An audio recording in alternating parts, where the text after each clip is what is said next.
നമസ്കാരം. റാഫ്റ്റോ ക്രിക്കറ്റിലേക്ക് അവർക്കും സ്വാഗതം. ICC T20 വേൾഡ് കപ്പിനായുള്ള സന്നാഹ മത്സരങ്ങൾ പുരോഗമിക്കുകയാണല്ലോ.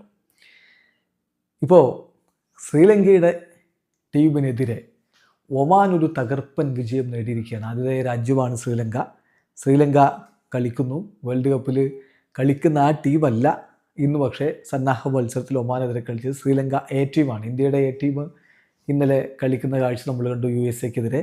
USA ഇന്ത്യ എ ടീം തോൽപ്പിച്ചിട്ടുണ്ടായിരുന്നു. എന്നാൽ ഇവിടെ ശ്രീലങ്ക എ ടീമിനെ ഒമാൻ 5 വിക്കറ്റിന് പരാജയപ്പെടുത്തിയിരിക്കുകയാണ്.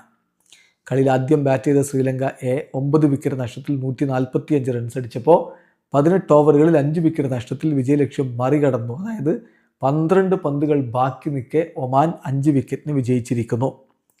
ശ്രീലങ്കയുടെ എ ടീമിന് വലിയ രൂപത്തിലുള്ള സംഭാവനയൊന്നും ബാറ്റർമാരുടെ ഭാഗത്ത് നിന്ന് ലഭിച്ചില്ല.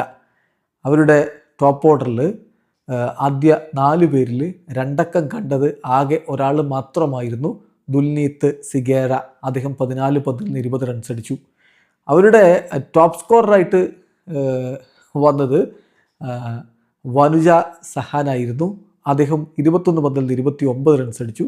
പിന്നെ വാലറ്റത്ത് ചാമിൻഡു വിസിംഗെ അടിച്ച 13 പന്തുകളിൽ 24 റൺസാണ് അവർക്ക് 145 എത്താൻ സഹായിച്ചത്. പിന്നെ സഹാൻ കൊസാല 21 റൺസും അടിച്ചിരുന്നു. 25 പന്തിൽ നിന്നാണ് 21 റൺസ് വന്നത്. അതേസമയം മികച്ച രൂപത്തിലുള്ള ബാറ്റിംഗ് ആണ് ഒമാൻ്റെ ഓപ്പണർ ഖലീം നടത്തിയത്. ആമിർ ഖലീം 47 പന്തിൽ നിന്ന് 8 4 3 6 അടക്കം 80 റൺസ് അടിച്ചിടത്താണ് ഒമാൻ്റെ വിജയം പിറന്നത്. അതേസമയം മറ്റ് ടോപ്പ് ഓർഡർ ബാറ്റർമാരൊക്കെ പരാജയപ്പെടുകയായിരുന്നു. അവർക്ക് വേണ്ടി മിർസ 5 റൺസുമായിട്ട് മടങ്ങിയപ്പോൾ വസീം അലി 2 റൺസാണ് അടിച്ചത്. സോനവാലെ 8 റൺസിന് മടങ്ങിയിരുന്നു. നദീം ഡക്കായി. അങ്ങനെ ബാറ്റർമാർ വീണ് പോയതാണ്. എന്നാൽ നിർണായകമായ ഒരു പ്രകടനം വിക്കറ്റ് കീപ്പർ ബാറ്റർ വിനായക് ശുക്ലയിൽ നിന്ന് വന്നു. അദ്ദേഹം 24 പന്തിൽ നിന്ന് 39 റൺസുമായിട്ട് പുറത്താകാതെ നിന്നപ്പോഴാണ് അവർ 5 വിക്കറ്റിന് വിജയം കുറിച്ചിരിക്കുന്നത്. ഏതായാലും ശ്രീലങ്ക എ ടീമിന് മേൽ ഒമാന് മികച്ചൊരു വിജയം. വീഡിയോ അവസാനിക്കുന്നു. ക്രിക്കറ്റ് ലോകത്തെ കൂടുതൽ വിശേഷങ്ങളുമായി റാഫ്റ്റോക്സ് എത്താം.